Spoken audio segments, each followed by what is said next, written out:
Good morning and welcome to Yard Prep, the pregame show here, part of the Extra Yard. I am Kai Chen Chisholm. Joining me, as always, is Michael Christian and Juan Cardona. And joining today is the Godfather himself from 3 yards per carry, Alfredo Arteaga. Quick friendly reminder that we are sponsored by ThriveFantasy. You can find a link to that in the description down below and compete in a wide range of contests.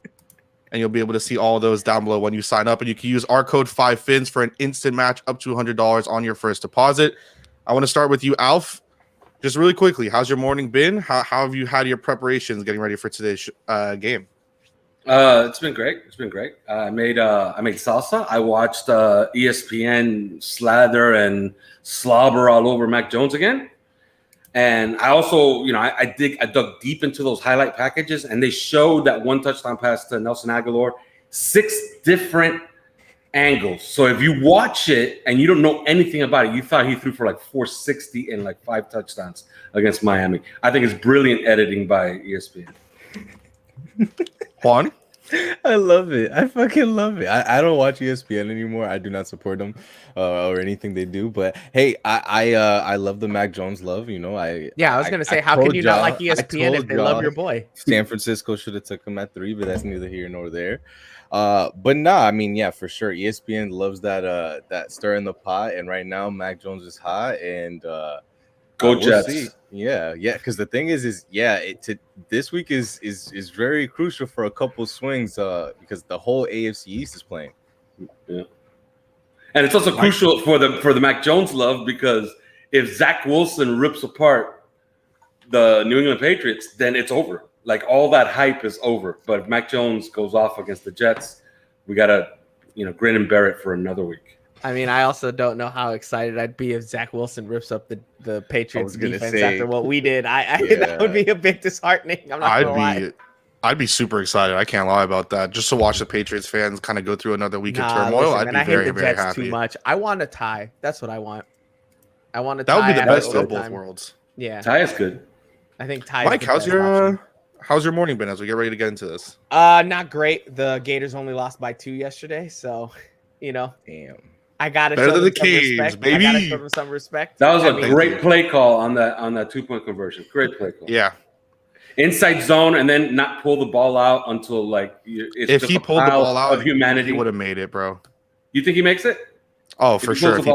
If he pulls the ball out, he either one of them makes it. If he just makes a quick decision, one of them makes it. I'll take your word for it. Great game though. Gators, I just think we live in a really interesting world where it's exciting for your team to only lose to another team by 2-3 points in college football. Like, it's over, right? The season's over. We all know that. We all know who's going to make the championship, barring some wild, horribly terrible performance for Alabama, which nobody sees coming. That's why, for me, until Nick Saban retires, college football's boring. Boring. Well, the Gators, I'm proud of what happened yesterday, but want to get into kind of our first kind of topic here today with the show. So the first thing I want to get into, and we'll get into inactives whenever that comes out, and we'll get into everything else. I kind of want to see, last week we got to finally see, we finally got to see everything in action. We got to see who was getting hyped up, who wasn't getting hyped up, what was going to be what. And I want to go, I guess, in reverse order here with you, Mike.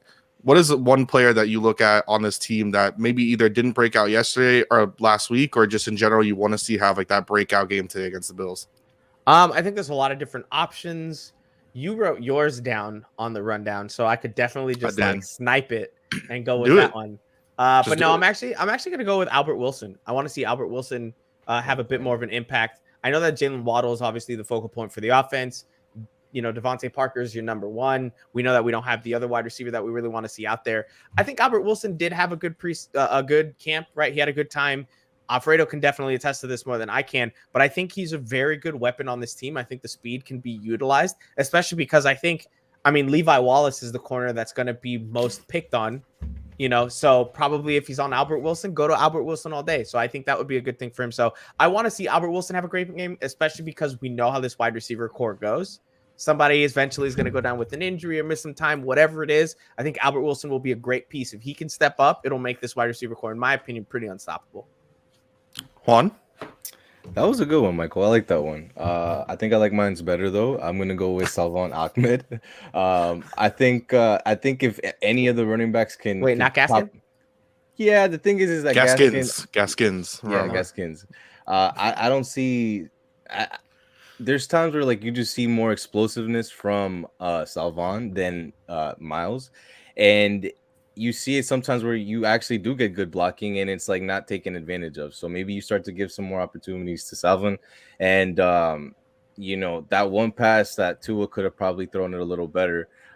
He beat his man like wholeheartedly beat him like badly. So I would like to see him pop off a couple ones, maybe a 40-50 yarder, and then now we're cooking. Sorry, can I ask Alfredo something on this real quick? To me, between Savon and Gaskin, I feel like Savon is the more explosive running back. When he has the ball in his hands, I'm more excited to see him with it than Gaskin. I feel like the playing time discrepancy might come down to the fact that, in my opinion, Savon is atrocious when it comes to pass blocking. Gaskin isn't great either, but I think he's better than Savon. Is that really the difference between those two when it comes to playing time, or is there something about Gaskin that's holding him up as the number one right now? I think you just said it, and it's also whatever the coaches see, they've decided that Myles Gaskin is the guy, and Savon Ahmed. If you think about it, he has his style is more like high octane, high usage, very very physical in the sense that his game is all speed, while Gaskin tries to use some vision and some power inside.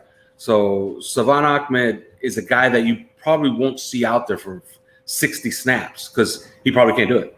It's as simple as that, because he can't play at 100% for 60 snaps. But hey, turn me up with that Saquon Barkley talk. You can go with your guy now. I wanted to throw that in there because I'm the running back guy in the group. So Saquon, listen all day. Yeah, against the Bills, every game plan has to feature one thing. If you're defending against Josh Allen, you're gonna have to have one guy, usually from the blind side, rushing wide almost on every single play, because Josh Allen, it's in the scouting report, he drops his shoulders and he likes to escape left for whatever reason. He's right-handed, but he escapes left. So you got to have somebody rushing wide. Who rushed wide against Mac Jones in week 1? Jalen Phillips. If they decide to block Jalen Phillips one-on-one in this game, he could have a big game against the Buffalo Bills. I'm talking about 2-3 sacks, 4 or 5 quarterback hits. Ooh, so Chandler Jones light. He's a guy that I would watch today, and if he has a big day, Dolphins win, I think.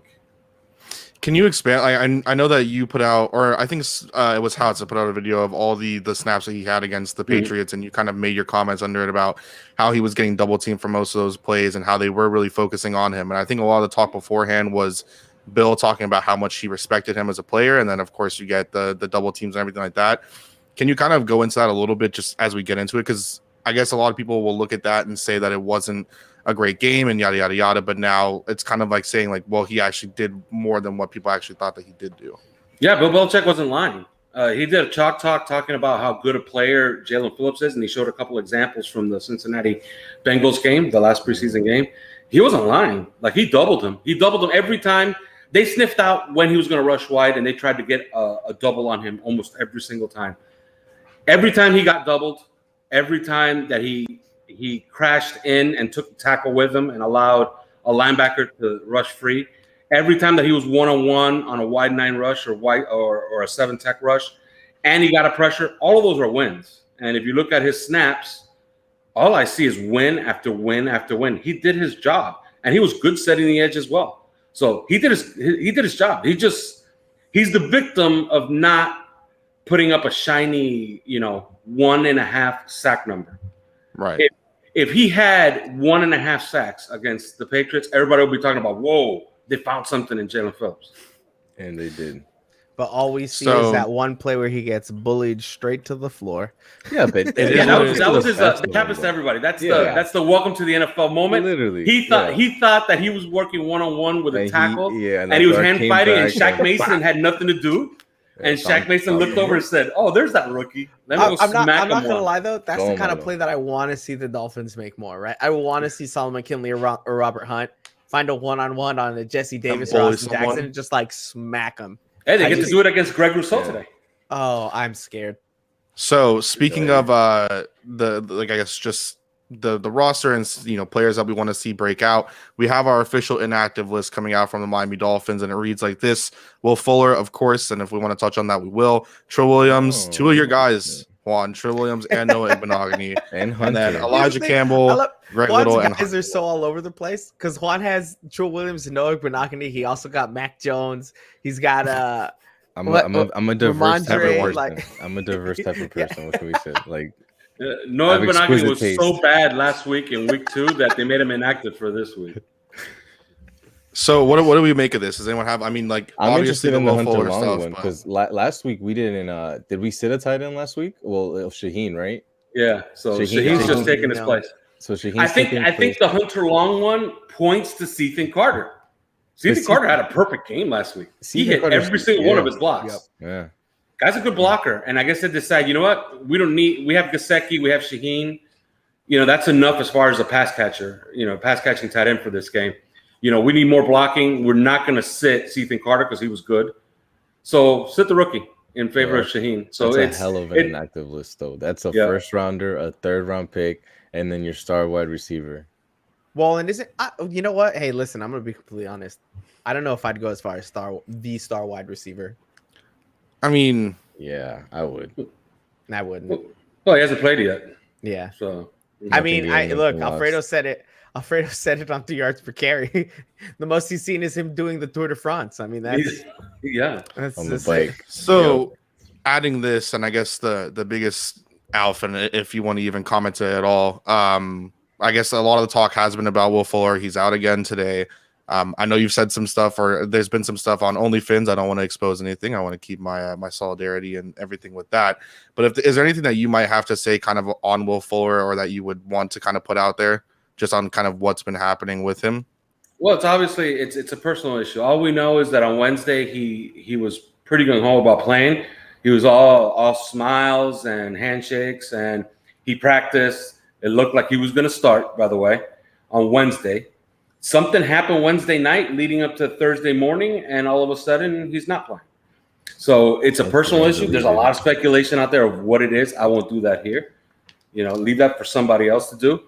But evidently it's a personal issue, and I guess we'll find out more on Monday or not, because the Dolphins really won't tell us anything. It's day by day. Yeah. Brian Flores is going to say day by day to everything. You know what I mean? Literally. A meteor hit fucking the practice facility, and it burned to the ground. It's the practice facility is day by day. Literally. And the stadium collapsed. Well, the stadium is day by day. You know what I mean? Wait, okay, sorry. Everything. We're good with it. Okay. Bro, this guy, look. First of all, Gregory Rousseau is a much better player than I think a lot of people gave him credit for coming out of the draft. Yeah, he beat up Penei Sewell. He beat up Penei Sewell real good. He's going up against Jesse Davis, right? Now Penei does look a lot better at left tackle. I will say that. No, but he's going up against Jesse Davis, right? Who everybody's down on Jesse Davis. Mm-hmm. Yeah, I mean, yeah, but he's gonna get a lot of chips though. He's gonna get. I think. Look, I just think the way that we as Dolphins fans are talking about Jalen Phillips possibly having a great day, I'm not putting them on the same level, but I'm saying because of the disparaging, I'd be more bad talent at tackle, Hughes, Gregory Rousseau could be looking at a sack or two, and then people are gonna be like, "Oh, what are you talking about? Gregory Rousseau's not that good." Look, he gets it together, and I think he has all the tools. I think he could get after two. Look, let me say something, because I think a lot of people. I don't think it's a misconception, because it's really a matter of opinion, and this is just my opinion. Since Tua Tagovailoa is a shorter guy, his field of view is always going to start from his dominant hand to his weaker hand, right? Which means if he's left-handed, it's going to start from right to left, right? So I think he sees his blind side. I think the issue is, keeping his eyesight to his left, his dominant hand, completely free. So blocking Jerry Hughes, I think, is going to be extremely important. You don't want people in Tua's face. I think he can sense the backside pressure. Juan, you mentioned that with Jerry Hughes. Is there anything else you kind of want to talk about? I know not Alf bring it up, but you did say kind of how you'd be more scared of Jerry Hughes than Gregory Rousseau. What's Yeah, I mean, just because overall, I feel like we might, just be talking shit about the Bills defense, but like they got some players, like they got Jerry Hughes, like he mentioned. I think they got Their linebacker number 49, I always forget his name, but he's one of the twins or brothers. And he's killer. But really, for me, it's gonna Tremaine Edmonds. Yeah, I think. Yeah, he's great. No, Yeah. and Matt Milano is one of the few linebackers that could actually stay with Gesicki. Boston College, Matt Milano. And then the key for the game, in my opinion, I don't know if we're gonna get to it, but it's gonna be how Micah Hyde and Poyer are gonna play. Like if they're gonna be middle of the field open, like you gotta hit Gesicki like often. Like you gotta make them pay for that. If they're gonna close it and they're gonna go one safety down and then try to stop the run, then like you also got to make them pay for that with Waddle and going, horizontal and stuff like that. So that for me is how them two safeties are going to play, is how we're going to have to be able to like beat up on them. I'll give you a little bit of insight. I do the Rock Pile Report every single week, which is a Buffalo Bills podcast. I'm on there as like their Dolphin, correspondent. So this week we previewed the game. They're scared to death of our wide receivers going against Levi Wallace. So make them realize that. But will they be able to target that? fear? Like, do you think that they'll be able to actually kind of go out and target Levi Wallace? You could isolate Levi Wallace by formation and by play call. So, well, just in general, like if the offensive line breaks, do you think that the offense will actually be able to get into a rhythm enough to be able to target him? We gotta wait and see. It's really going to be up to how well the offensive line plays and how good the game plan is, and if they decide to somehow try to hide Levi Wallace or really give him a lot of help, which is probably what they have to do. Because I'm telling you, these guys were scared to death of all the wide receivers going against Levi Wallace. But again, that was at a time when we were thinking Will Fuller was one of them too. Maybe. Right? That's possibly it. So I wonder if him Preston makes is active. Think they can handle it. That's one thing as well that kind of was on it.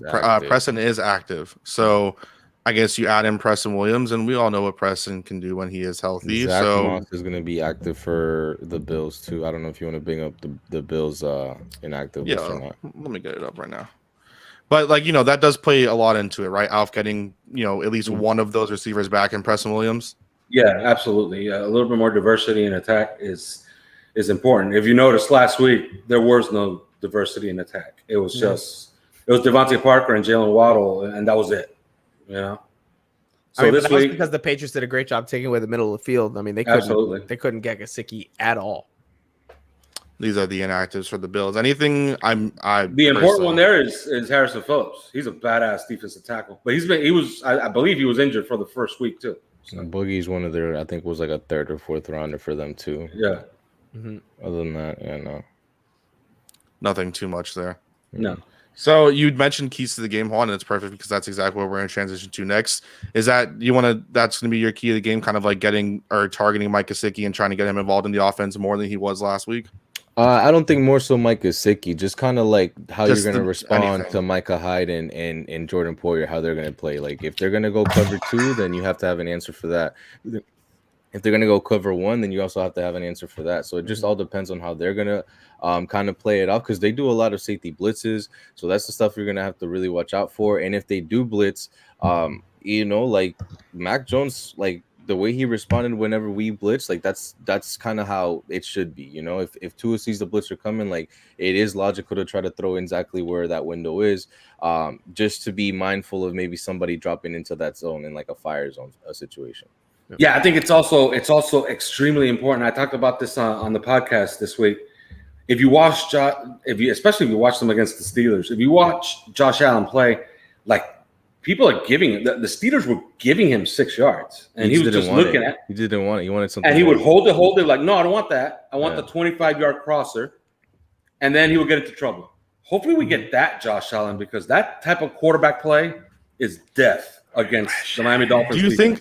Do you think there's a chance and that he potentially regresses? I know it's week 1 and you don't want to do week 1 overreaction, but like, do you think that there is a chance that he is kind of a little bit regressed from what we saw last year? Like maybe now that there's been a whole off season for defensive coordinators to kind of look at that one breakout season, that you did see kind of a little bit more of what Josh Allen kind of is against the Steelers rather than what he was last year? Or do you think it was week 1? We'll see what happens down the road. Man, I hope so. I hope so, because if that's the case, then the division just opened up for us huge. And instead of talking playoffs next week, we're talking about, okay, how do we win a Super Bowl? So, and it's as simple as that. Like, Dolphins win today, on Monday, we're talking, How do you win a Super Bowl? How do you beat Kansas City? How do you beat the Cleveland Browns? Like, yeah, that's what we'll be talking about. Everybody else will be talking about what's wrong with the Bills, but that's what we'll be talking about. For Facts. sure. My thing with the Josh Allen stuff is the games, bro. Yeah, I mean, it just it has to come down to Josh Allen. I mean, everybody's talking about how he's 5-0 in his last 5 games because they don't want to bring up the one loss he had in his first game against the Dolphins for some reason, which, let's be honest, shouldn't have been a loss for him. You know, should have been a dub. My thing with Josh Allen is, yeah, the Steelers were giving him those 6 yards and he wasn't taking them. I hope he doesn't take it again, because the only other quarterback we've faced this season took those 6 yards in shorter passes, and he looked great doing it, right? Add on to the fact that this is a quarterback that can run as well. I'm not going to lie to you. Josh Allen scares me. I know Josh Allen did not play great last week, but as a Dolphins fan, I don't see how we can sit here and have confidence in stopping him when it's never happened before. I think Josh Allen. You got a good defense, though, man. Like eventually it's going to be strength on strength, and like. No, for sure. And I understand that, but that was strength on strength last year too. And it is time. I think Chris Kaufman said it best on a podcast. It's time. Like, what are we waiting for? Yeah. Like, it's time to beat Buffalo. You got them at home. You're relatively completely healthy, really. You know, I understand Will Fuller's not playing, but, you know, it's a personal issue. But defensively, you're healthy. Yeah. To use a spoism, we have enough. Mm-hmm. Okay. They have enough to win this game. Not go out and win it. You're playing them at home. You know, if you lose to Buffalo again, then it's time to start thinking about, okay, what are we doing wrong to match up with this team? Because let's face it, you want to win a Super Bowl, either you completely avoid the Bills, which it's weird that you plan on winning a Super Bowl by avoiding a team that's in your own division. Yep. Or you try to get a home playoff game. How do you get a home playoff game? You got to win your division, right? Yeah. So win today. You know, it's as simple as that. You've been building toward this. Now do it. This is the time to do it. And I mean, we talked about it last week on Extra Yard too, where it was like you usually build to beat the best quarterback in your division, right? To knock down whoever's first. And for 20 years, we were building to beat Tom Brady, and that's what it was. Now we have to build to beat Josh Allen because he is the cream of the crop in the division. If at any point you want to do that, I think this is the best chance we have with the way that the Bills have been going, where they just don't seem fully in sync. The defense is as healthy as it's going to get, especially because it's early on in the season. I just think if you don't do it now, I don't have hope that it would happen again later down the line. And you're at home and you have a hungry crowd that's going to be antsy. First time, post everything. You got heat, humidity hitting their sideline, not yours. Man, listen, the home field advantage is there. Just like that, we had to fight that home crowd over there in New England. Like, bro, we're gonna have to fight. They're gonna have to fight it down here. They're gonna have to fight the heat. If it rains, they're gonna have to fight that. Like, you know, like. And I mean, for most of this Dolphins team, this is their first full home game as Miami Dolphins. Yep. Even if you're not a rookie, right? Like Byron Jones has never played a game in a full Hard Rock Stadium, right? As a Miami Dolphins player, like none of those new additions have. And this team has turned over a lot in the last 2 years. They have to be able to use that and take advantage of it. And you got to hope that Bills Mafia doesn't show up. I mean, the 12 people that decided to escape the frigid. And the crowd, like Buffalo. On one thing there too, just for that one preseason game, the crowd was rocking, and it's like, and you know, it's a preseason game and barely anyone's there in all reality. It's like if they could bring that type of, you know, pressure and noise and stuff like that into a full pack stadium with all these fans. I mean, obviously it don't matter because we know Miami fans will boo. They booed the Hurricanes yesterday. Like if it gets down to it, like they will boo and they will boo hard. But like, I don't think any of us are expecting, unless I'm wrong, and like anyone step up here, but like, I don't think any of us are expecting the Bills to do what they did in Week 17 to this team now. Like it's, I don't think that that's going to happen. I'm not expecting that. I think if that happens, you've got a lot of questions to ask. But you see, you say hope. Asking them very you say hope. Too. You say hope instead of like you don't think so. Like I don't think that that's going to happen. You say hope is in like there's part of you, Juan, that says like it might happen. I mean, like, Josh Allen does have our number. Like I'm obviously betting on like, okay, finally being time. Like, all right, like, okay, like enough's enough. Like 4 times with Flores, like 5th time's the charm, I guess. Like, but like I'm playing percentages here. Like, but like all you have to go on is hope. If you're saying, oh, that won't happen, your really only thing is hope and hoping that you can match what you did week 2 last year and not week 17. Because like, you know, if it's tragic, whatever, I'll always hate on week 2 last year was the Noah Ekbenogany show. Yeah, but offensively, offensively we played totally fine. And that's kind of what I wanted to ask Alf, like, who do you think is going to be able to play that KVN role, like to like spy Josh Allen? You think it's going to be Jalen Phillips? No, I think Jerome Baker has almost no responsibilities today in the run game because I think they're just going to 1 and 2 gap it because all they do is run inside and outside zone. That's all they do. They're simple. So Atlanta Roberts could take care of the entire run game by himself, which means Jerome Baker has almost nothing to do except cover running backs out of the backfield. But I figured they're going to play a lot of DBs. They're going to play a lot of dime. So if they're going to play a lot of dime, then they're going to use a safety on Devin Singletary and Zach Moss, which means like Brandon Jones or Javon. Probably Javon. I think Javon has more experience. Although maybe Javon is in the slot a little bit even today because you want to have guys closer to the line of scrimmage so they could come off of their guys to make tackles when Josh Allen runs, right? Yeah. So the more I look at it, Jerome Baker's really going to have 2 things to do today: rush the passer or sit in the short zone.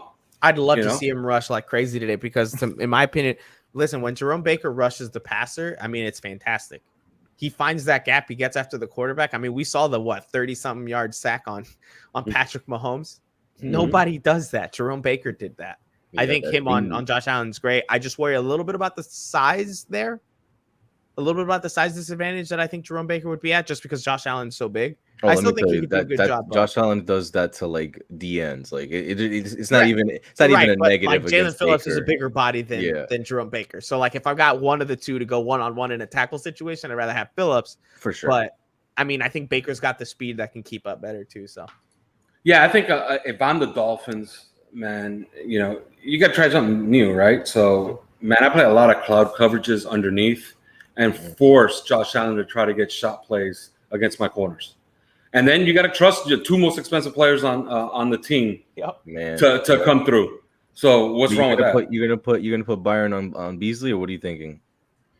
I would put Byron Jones on Beasley in the slot on 3rd down. Now on 1st and 2nd down, you got to make do because Josh Allen likes to go outside the numbers. But I don't make Xavier travel at all. Yeah, for sure. He's gonna pick a side, and we're gonna plant him there. But I was surprised Coleman only played 2 snaps, bro. Like I thought he was gonna really play a lot more. But Nick played good though. I mean, Nick's locked it down. A superstar. Yeah, Nick's locked it down since camp. I mean, he's looked great, and so you gotta remember last year what happened in that game. Dolphins took a lead in the 4th quarter, and Josh Allen threw a ball right at KVN. And KVN didn't intercept it. Yeah. If KVN intercepts it, they go up 10 with like 9 minutes left in the game. Wasn't that that was on the Dolphin side of the field too? That was like within there. That was within. It was at the 5-yard line. Josh, KVN would have caught it and walked into the end zone. I hate KVN more now. But remember what happened in that game? How did it turn after we took a lead in the 4th quarter? With shot plays. Yep. They hit a big play to Stephon Diggs, then they hit a monster play to John Brown. Yep. And that's what won them the game. And there was a pass interference in one of those as well, I think, right? Against Byron, a whack pass interference call. Well, no, Byron was out, remember. It was against Xavier, if I remember correctly. Yeah.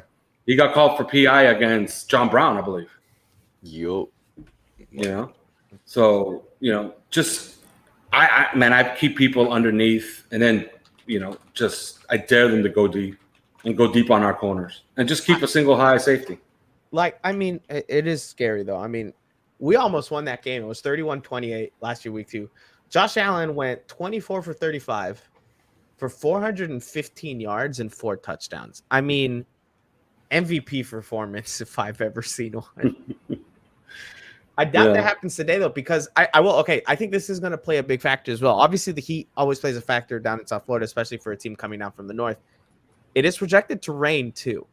Right. Yeah. And I think if it comes down to a game of these two teams needing to run the ball, to be careful. Tua had a 5 interception practice in the rain. So, guys, I mean, if it comes down to a game of whoever can run the ball best, I have to give the slight edge to Miami just because I saw them do it when it counted. Right, that last drive against the Patriots. Mm-hmm. And I'm not scared of Devin Singletary or Zach Moss or anything that the Bills can throw from a running perspective. It is still close, though. It is still close because the Dolphins' running game has been great. I don't know what you think about the rain playing a factor, Alfredo. Yeah, it's but it's what they're going to come out to do, right? Like, are they going to try to ball control it, try to keep the ball out of Josh Allen's hands? Maybe.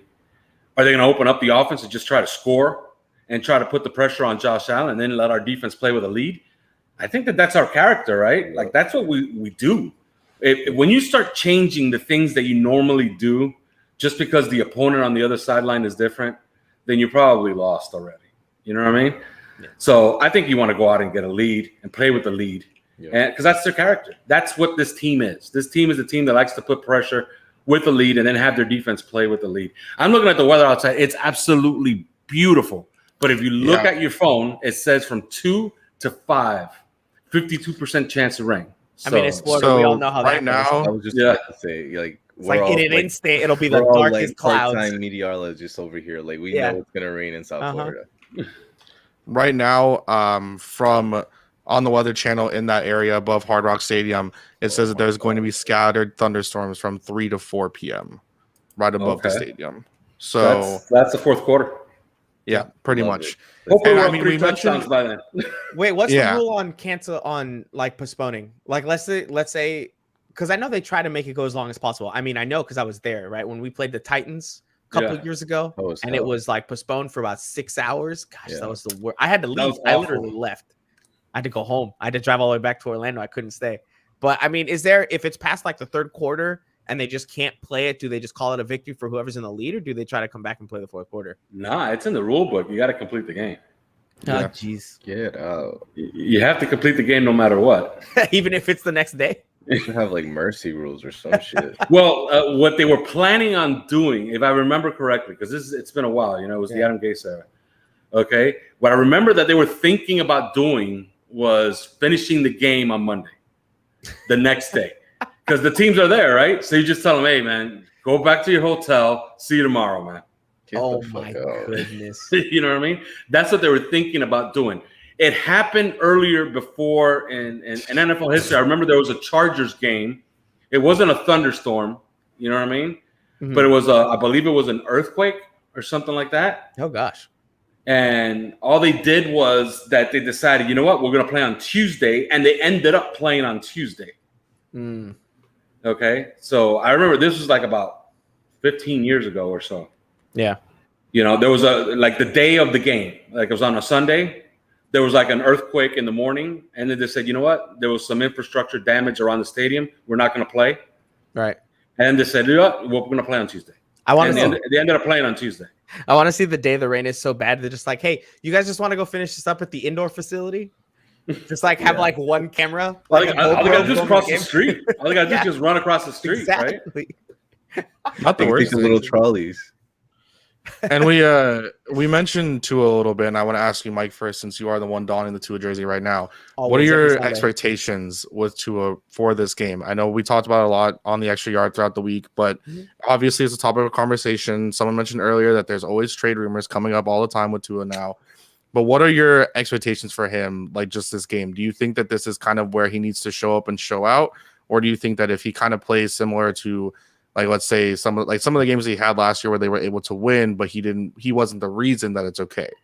Like, what side do you land on there? This game is going to be an interesting one. I think this game for me, I need to see him play well. I think that's an understatement. I don't know if I need to see him be the reason why we win, especially because I think there's just so much riding on the defensive side of the ball with how impossible it's been for us to, stop Josh Allen.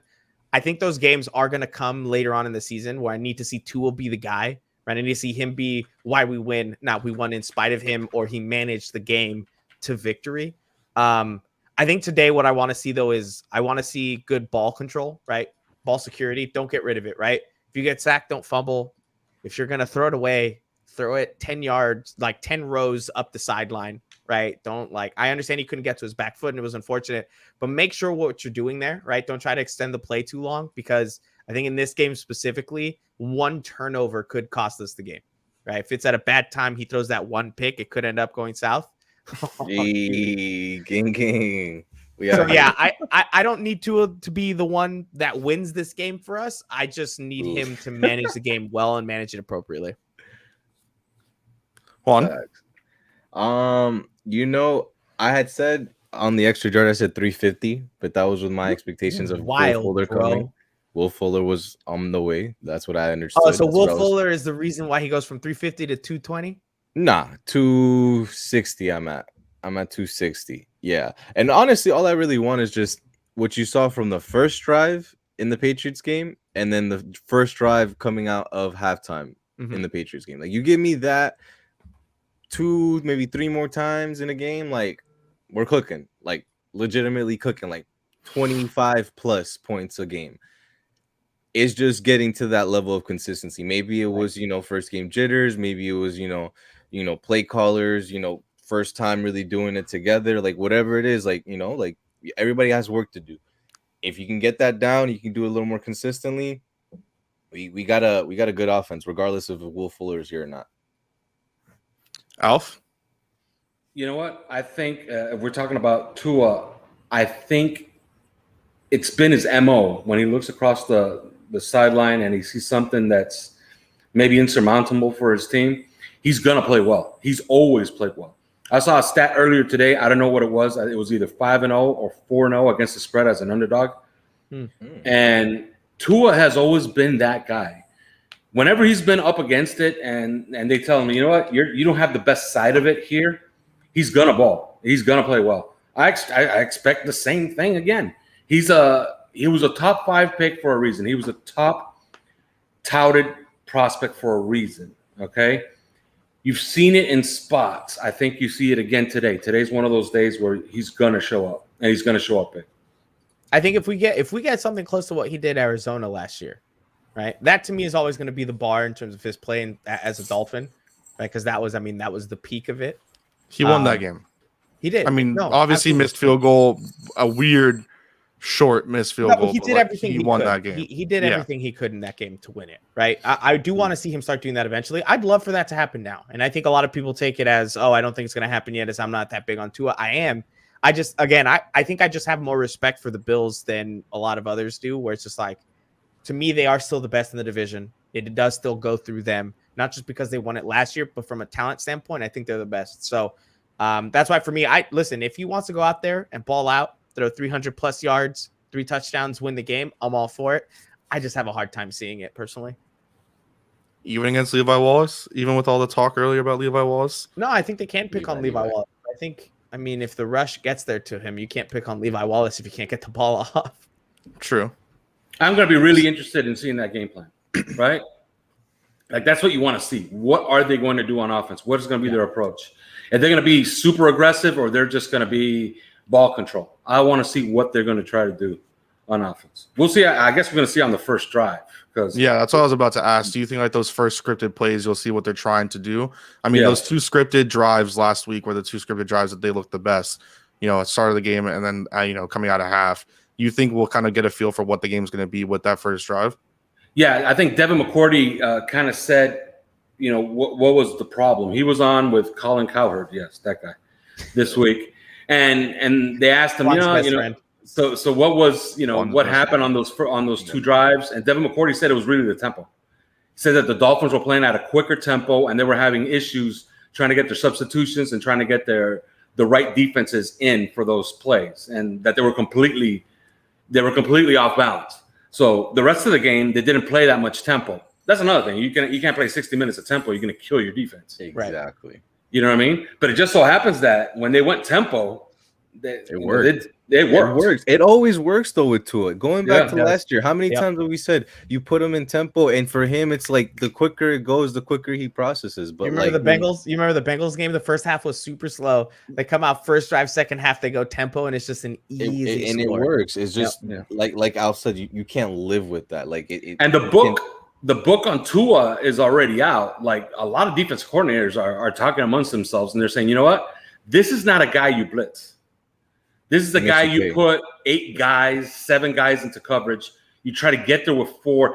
You might send 5 every once in a while, but you don't blitz Tua, because if you speed up Tua gets better. Mm-hmm. So the quicker he processes, the better he is. The more he sits back there with time to process everything that's going on, the better, the worse he is. So do we know who was calling plays, or how the division of play calling has been going? I think Belichick said Godsey, and another really smart guy on the 3 Yards Per Carry podcast said that it was Godsey. So it's Godsey. Got it. Because then wasn't there the whole Malcolm Perry snitched kind of thing because Belichick came out? Yeah, he's on the way back. Don't worry. He's good. You think so? Nah, he's not leaving. He's not leaving Fox, bro. He's never leaving. He's a Navy guy. Like he's gonna like. I He's swear never to you, leaving, Juan. they're gonna make him Julian Edelman all over again. I swear. Hey, I will say this. Look, I'm not gonna feed a lot of conspiracy theories out there, but the Patriots seemed to sniff out every single time that we wanted to get a shot play. Like they had the perfect defense for the perfect formation every single time we tried to set up a shot play. Malcolm Perry was up in the booth. He's like, no, this is it. This is the motion. Send him back. So you think he even understood all of that? Oh, for sure. Okay. Well, you never know. You could, I'm just saying. So I guess as we get down to it and we get through everything, we get into our game expectations. Like, what do you expect to see? And then your score prediction. And we'll go back in reverse order, starting with you, Mike. What are your game expectations? And then what is your final score prediction? I do expect a close game. I think that they'll make Josh Allen look as human as they have in a long time, right? I don't think he's going to go out there and absolutely torch us like he has the last few times he's played us. So you think we're getting week 1 Josh Allen from last week? Oh, well, that Josh Allen looked actively bad. I'm going to say human, right? So I'm kind of middle grounding it, right? Like, I think he might go out there, probably have about 300 yards, 2 touchdowns, 45 rushing yards from Josh Allen, right? Where it looks like he didn't kill you, right? That's a good day. He didn't kill you. I think it's going to be a close game. I really do. I'm going to give the edge to the Bills, and I'm going to say 27. I'm going to say 27-24 Bills win the game. Wow. I'll be the only one to say it. That's just what I do. I like how Juan's doing that. Juan said 1-4, bro. I know, but I'm past that. Past that. I like what I'm seeing. Juan is going the full positivity. I see the vision. Yeah, I do. I for sure. I see the vision, dog. Like I see what they're trying to do. I see how they're trying to work it. Is it gonna work? That's gonna be the determining factor, and that's gonna be on more than anybody Tua. If Tua wants to make this work, if Tua wants to make this his team, and this is like to respond to every trade rumor we're gonna hear from here till the end of the season. Like Tua, if you want it, you want this team, you want the city, dog, you gotta earn it. You're gonna have to ball out, and if you do, the rumors will be put to rest. But if you don't and you leave it up to, potentially somebody's interpretation, it's going to bite you in the butt. I do expect this to be a close game, but I expect it to be opposite. I feel like we do have all the pieces necessary. They are young. They do lack experience, and they do lack, that big game savvy from the pro aspect. But I do think that they're all going to be able to put it together. And I think I was going to go earlier in the week. I was going to go 31-23 Dolphins. With no Fuller, though, I'll probably see a different game plan. I'm probably going to go like 24-21 Dolphins. 24-21, all right. And then Alf, your expectations and score prediction. Yeah, sorry, guys. I had to let the dog out. He wanted to scream at the neighbor's dog. Good. Yeah, I looked at there's some numbers that kind of bear fruit and are kind of important for this game. Week 2 division games for like since they've been doing this thing where they play a lot of division games on week 1 and week 2. Week 2 division games, have gone under like 76% of the time. So I don't think that's a coincidence. I think that's a trend. I think teams that know each other, they're gonna play themselves a little bit tighter to the vest. I think we might be in for something strange today. Like it could be a defensive battle and we don't expect it. But I'm going to go a little bit out of the box. And, having said that, I'm going to go like completely opposite. And I'm going to say that points get scored today. And Jason Sanders kicks a game-winning field goal, Dolphins 30, Buffalo Bills 27. Ooh. Very interesting because I'm in the same kind of line as you where I'm 31-28. Like, I think that it's going to be the same score as last week's, or last year's week 2 matchup. I just think that the Dolphins are going to come out on the better side of this thing. It is kind of seeing what the Bills were last week and just kind of thinking about, and it is week 1 overreaction. I do think that the Dolphins can come out and win this game. I don't think it's going to be by a huge margin if either team wins. I think it will be like a 3-point margin, but I think like a 31-28 Dolphins win can be very realistic. Now, I got a question for everybody. If they win, if the Dolphins win, Aren't the expectations on Monday a Super Bowl? Like questions. We're talking Super Bowl, like the song says. Especially if we're talking Super Bowl on Monday, right? There's some. Especially if Tua goes and balls out, there's no way that you can. I think it depends. For me to say Super Bowl, it depends on the way it's won, right? If you're looking at so here's the thing, and we'll like 17-16 win like they did against the Patriots. Well, the way I'm looking at it, it will be a 2-game lead in the division. Sure. They got a softer part of the schedules coming up, which means they got an inside track on the division. You win the division, you got home game. You got a home game in the playoffs. Mm-hmm. You don't play another division game until you play the Bills again in week 8 earlier on the season than you did last year. I'm very happy that we're playing them week 8 as opposed to super late in the season because that was terrible. Let's be real here, and let's go through it a little bit. I know we did it a little bit during the extra yard as well, but just kind of to look at that. I mean, you play the Raiders. The Raiders tried losing that game, and they weren't able to, right? I think we can all agree that. Like it seemed like a very Raiders game where they didn't want to win. I mean, you probably say that you give the Dolphins the edge on the Raiders. Am I wrong to say that, or will we all agree? Mm-hmm. Colts they looked weird, like in their first game. Who knows what they're going to kind of do today? But they were going in Seattle. Yeah, Carson Wentz is a loser. Carson Wentz is a loser. So yeah. So then you're expecting what about that Colts loss? We'll see. It's like it's literally how like Kai said. It just it was just too uneven. But doesn't Juan have us losing to Danny Dimes and Sam Darnold in back-to-back weeks? Yes, he does. I flip-flopped. I did not say Danny Dimes. I backed off of that on my last one. I for sure said Sam Darnold though. Sam Darnold. No 100%. Integrity. No integrity. Yeah. Anyway, so I am keeping up to date with Sam Darnold. We expect probably what you like. Let's say they lose to the Buccaneers. I feel like that's safe to say. Like but what a juicy game though, right? Yeah. Battle of Florida, 2 undefeated teams. I think both will be undefeated. And then look, let's be real. Brady doesn't play great against us. We know this. Like you're going into that Bills game 6-1 theoretically with this soft part of the schedule. That is lofty, y'all. I don't. It is fair to say that this team could if they win this game. One trap game in there. I feel like that London one could be like a little trappish for me. Where you against USC's very own Urban Meyer. Come on. Well, that's the attitude where I'm like, it just seems a little too easy and like you know. Wait, you're saying the Jacksonville? But that's how I felt last year. Remember? Game? Or not last year, 2 years ago. No, it was last year when we played Jacksonville. Yeah, let me say one thing. I watched the condensed versions of Zach Wilson and Trevor Lawrence this past week. Those two guys look dangerous to me. They look better to me than Mac Jones. They just didn't have better games than Mac Jones. Zach Wilson had a lot of things going against him though as well because he had a lot of drops from some receivers. I will. Well, he has a trash can team, you know. But also with rookie quarterbacks, it usually take. I mean, it's usually about 3 to 4 weeks of watching them play till the book actually comes out on them. Yeah, and Trevor Lawrence in that game of his, it was just like Yahoo. I'm throwing it all over the lot, and I don't give a crap where it goes. So against us, that's a problem. But if you could play under a little bit more control, season 30-30. Possibly. I mean, I will. Okay, if the Dolphins win this game, I agree with you. The expectations do take a jump.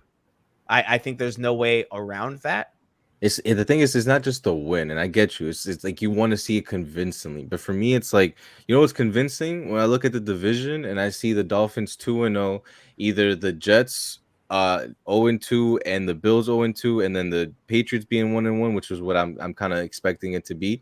But let's say the Jets actually beat the Patriots, like the Patriots are not 0-2, like that's a hell of an outlook for the rest of the season. Like, man, I'm not saying it needs to be. I'm not saying they got to go in and blow them out, right? I'm not saying 41-14. Then I'll think Super Bowl.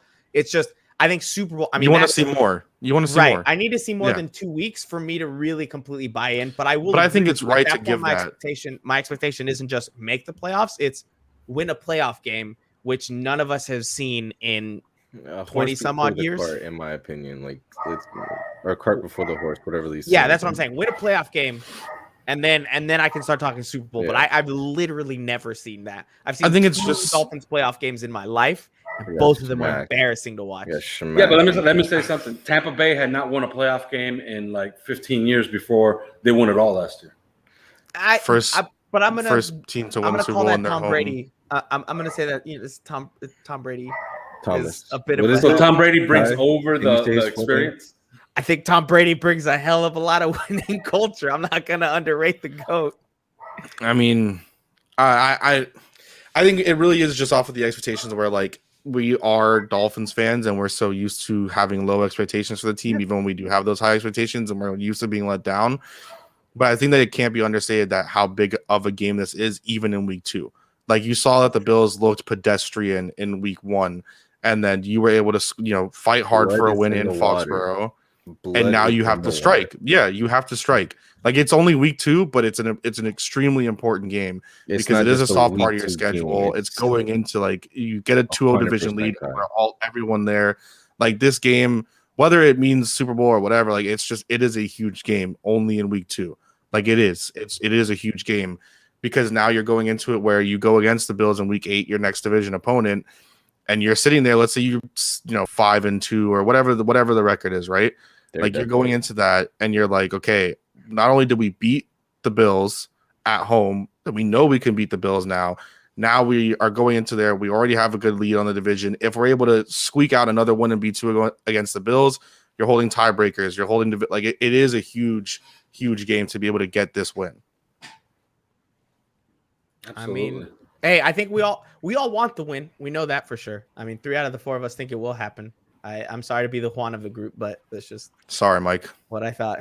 I like that joke. Oh, this comment. Sorry, but I mean, I think the Dolphins will have more wins than the Canes will have all season by week 9. I think they'll have more wins than the Canes will have all season by week 3. Listen, I am an emotional fan, and the Canes, I'm done. Somebody send Manny to Temple, please. Send him to Temple. That's man, bring in Mario Cristobal, man. Bro, stop it. I would love that, but there's no shot he leaves Oregon. So the rumor is that he wants to be down here. The problem is that this administration at the University of Miami is a piece of garbage, and they have no football ambition whatsoever. Listen, you start they don't care. They don't care. They don't care. Football, smootball, softball, basketball. They don't give a crap. They're like academics. Sports. Academics don't matter, guys. I don't watch for your academics. My balls. It's the University of Miami.